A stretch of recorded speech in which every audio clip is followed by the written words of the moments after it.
మ్యాథ్స్‌లో ఉన్న ప్రాబ్లమ్స్ ప్రపంచం మొత్తం కొన్ని సంవత్సరాలుగా సాల్వ్ చేయలేకపోయినా, ఒక ఇండియన్ నోట్‌బుక్‌లో ఆల్రెడీ రాసుకొని పెట్టుకున్నాడు. అతడెవరో తెలుసా మావ నీకు?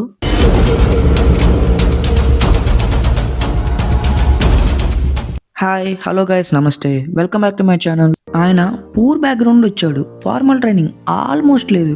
కానీ నంబర్స్‌తో ఆయనకున్న రిలేషన్‌షిప్ మాత్రం వేరే లెవెల్‌లో ఉండేది మావ. ఎంతలా ఉండేదంటే రామానుజన్ శాస్త్రి గారు రాసిన ఈక్వేషన్స్ ఎవ్వరికీ అర్థమయ్యేవి కాదు. ఒకసారి ఆయన ఈక్వేషన్స్ వేరే వాళ్ళకి చూపిస్తే వాళ్ళు ఆ ఈక్వేషన్స్‌ని కొట్టిపడేశారు. పిచ్చి గీతలు అన్నారు. కానీ ఆయన ఆగలేదు. ఆయన వర్క్‌ని డైరెక్ట్‌గా జీహెచ్ఆర్‌డీకి పంపారు. హార్డీ చూసి షాక్ అయ్యాడు. He said, "How did you do that? This was genius." ఆయన ట్రినిటీ కాలేజ్ కేంబ్రిడ్జ్కి వెళ్ళాక రామానుజం గారు రాసిన థీరమ్స్ ఓల్డ్ని షేక్ చేశాయి. నువ్వు నమ్ముతావు మామా?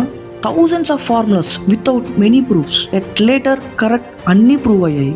Imagine that. ఆయన థీరమ్స్ ఓల్డ్ని ఎంత షేక్ చేశాయో. కానీ షార్ట్ లైఫ్, హ్యూజ్ స్ట్రగుల్స్, 32 ఇయర్స్లోనే లెజెండ్ అయిపోయారు.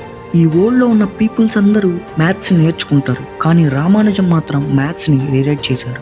Salute to him. This is the story of the great Ramanujam. మన కంటెంట్ కనుక మీకు నచ్చినట్టయితే లైక్ చేయండి, షేర్ చేయండి, సబ్స్క్రైబ్ చేయండి. రేపు పొద్దున కొత్త కంటెంట్తో మీ ముందుకు వస్తాను.